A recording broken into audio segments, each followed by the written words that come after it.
Hello, this is a little bit unusual vlog for me because usually I vlog like my everyday life, but as I didn't think that my last vlog about IELTS and preparing, studying for it, getting my results would actually gain so many views, I get so many questions about what or how I studied, what did help me, if I have any tips or tricks. So today in the morning, I wrote some of the things that came to my mind that maybe necessarily I didn't know when I started preparing. Just to be clear, I only prepared for a month. I kind of got into it hot-headed, I jumped into it. Honestly, as you saw by my previous by this vlog, you literally saw that 2 days before my actual exam, I googled what those scores in IELTS mean and what score I need to get for Ireland. So don't do that.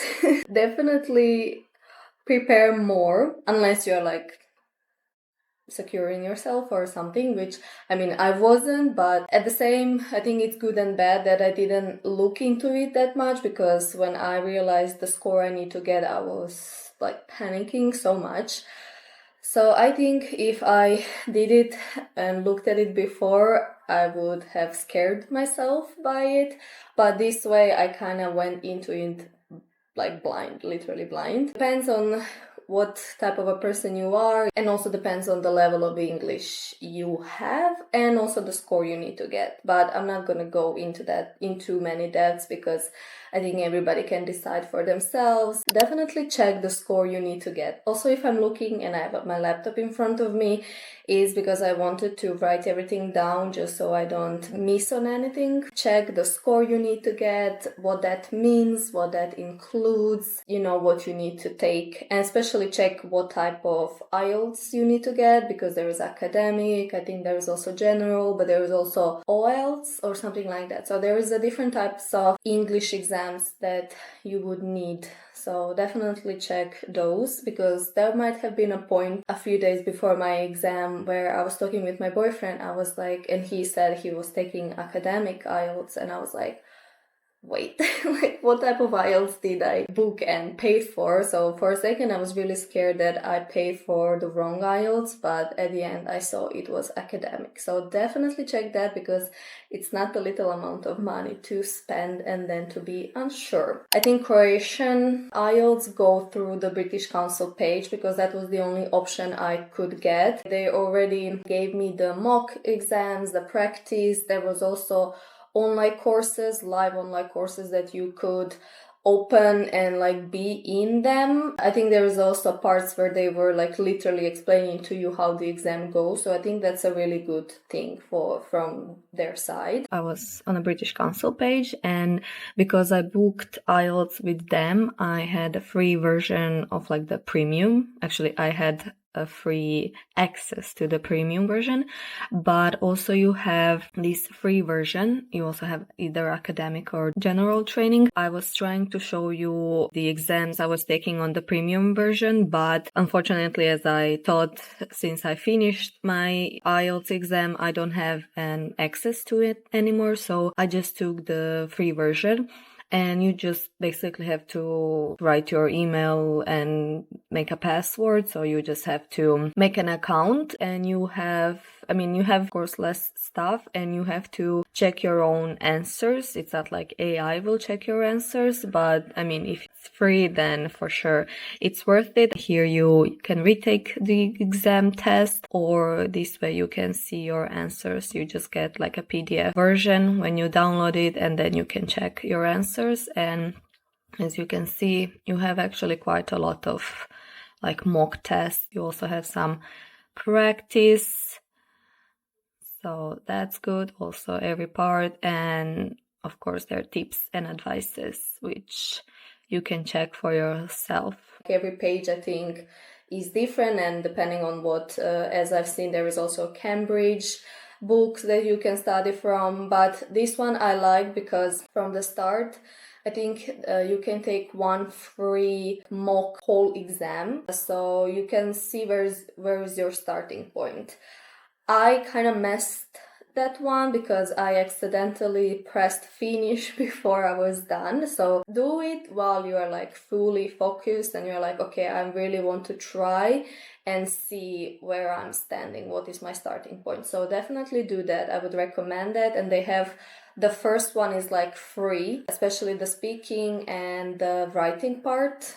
They do that for you, like AI, and then you see where you are standing. Reading and listening are always like free, you always see where your answer was wrong, but writing wise and speaking wise, you cannot see what score you would get. They just give you examples, which is also good, so you can like hear what they are using, like what words they are saying, or like see what words they're using in a sentence, but just so you know, so you really use that first mock exam fully. When you do that, you can definitely see like what are your stronger points, which ones are not, on which parts you have to focus more, because if you are on a time crunch like I was, you cannot spend a lot of time preparing or studying every part, so you really have to see which parts are better for you or which parts you are like worse in. Definitely look and see how the exam will go, just so you get familiar with the exam. So not only the stress of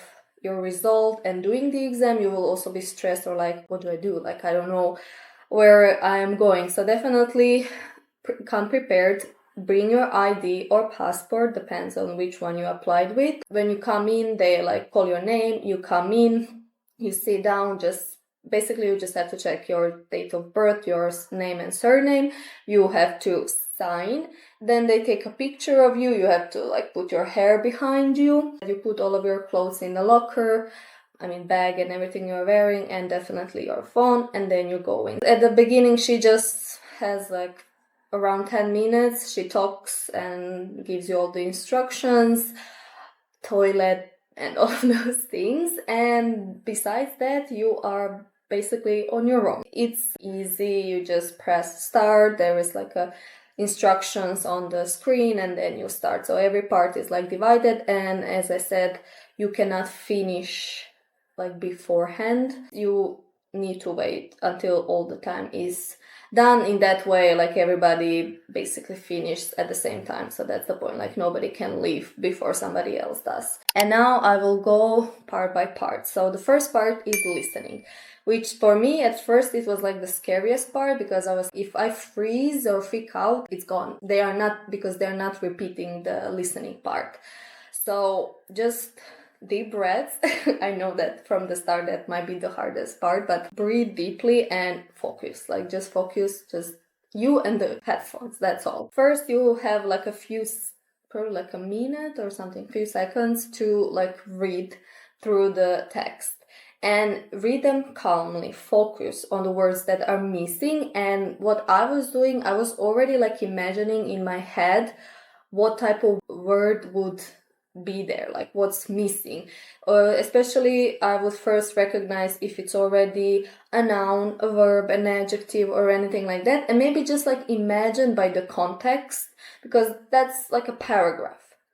So you have some type of a story. So just imagine what word would missing, even though in 99% of time the word is definitely not correct, but at least your mind is focusing on that part of the sentence, like you are searching for that while you're listening. So definitely do that. At least that helped me, because my mind was already like working on it. Traps, they really like traps. That's what I realized by practicing. When you hear, let's say they are asking for a price and they say the price is $80.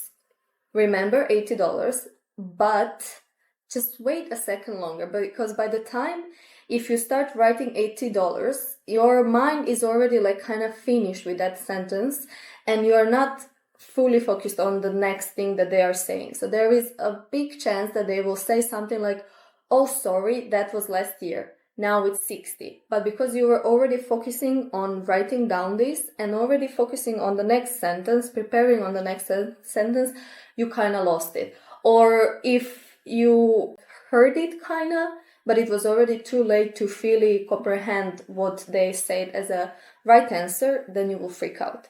That happened to me for a second. I was focusing too much on one word because I wasn't sure that I heard it correctly, and they kind of like were done. But I was just like, okay, just write it and then just forget it. That's the thing. Like, if you are not sure about it, or if you didn't hear it well, or you are not sure how you need to write it, that's also spelling, just skip it. Try and remember something, but skip it and forget it. In the sense, like, don't panic and focus on the next thing.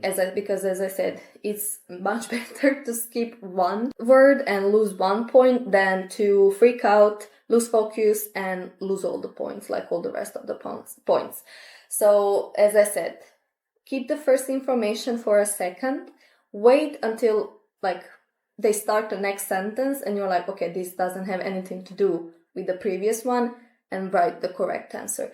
If they continue on like, oh, something, this was last year, this change right like last summer, that's the trap. They wanted to like mislead you. And as I was talking about spelling, when I was practicing,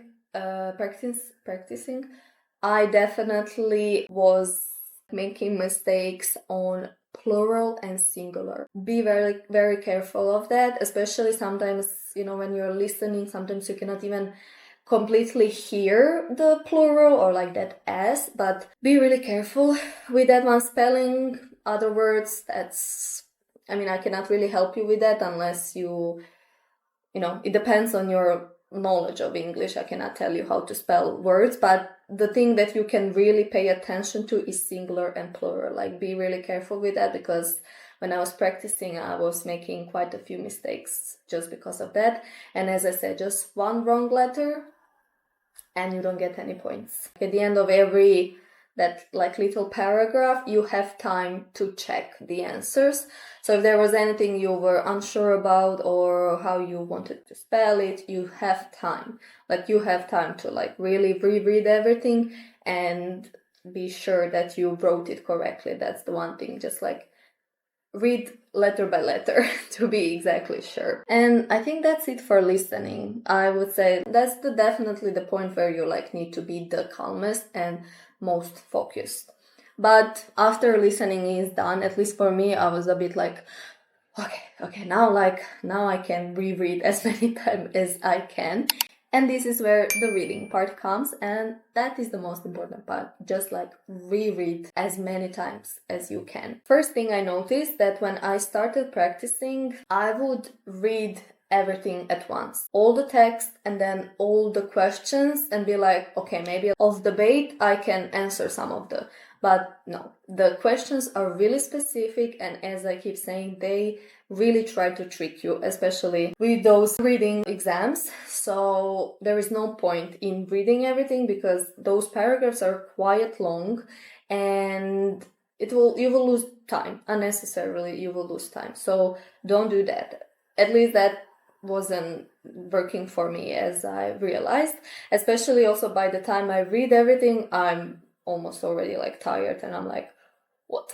Also those texts, as I've realized, these ones are kinda like scientific. They don't use the everyday language, so they really try to see, even if you don't understand those type of words, can you understand it with the context? Because when you read the like explanation or like preparation email that you get for IELTS, they always say, don't panic if you don't understand the words, understand by context. So I think they are definitely trying to do that with reading part. So that's what I did. I started reading paragraph by paragraph, and afterwards I also realized that their questions are literally a paragraph by paragraph. So first question is always about the first paragraph. Second question, maybe end of first, but it's underneath. So they go chronically. So you don't have to worry that the last question will be about the first question. Definitely don't try and look and read everything and try to answer immediately, because just as I said, by this point you will get overwhelmed and you will like get, or like I don't understand anything. Just go literally sentence by sentence and you will see it works and it's much easier. I think the most annoying part of the reading exam, the exam with not given, true and false. First, when I saw this in practice, I was like, true and false, oh, that's so easy. When I saw that not given, I was being like too logical about it. I was putting too much into it. Make it as simple as possible. If you have problems, then first try to do true and false. In my exam, that was only one. So I think there was only 6 sentences. It always needs to be all 3 of them, of course, and you cannot have 4 truths, 1 false, 1 not given. Like, I don't think that's really the case. It might happen, but I don't think they're trying to play that many games. They usually, I think for me, it was 2 false, 2 true and 1 not given. That's why I also think that this reading part, it might be a little bit easier than the practice, because in the practice you have I think, as I've seen, more sentences, so it can get tricky. But in the exam it's usually only like 6 sentences. So first do the true and false, like something that you are completely sure of.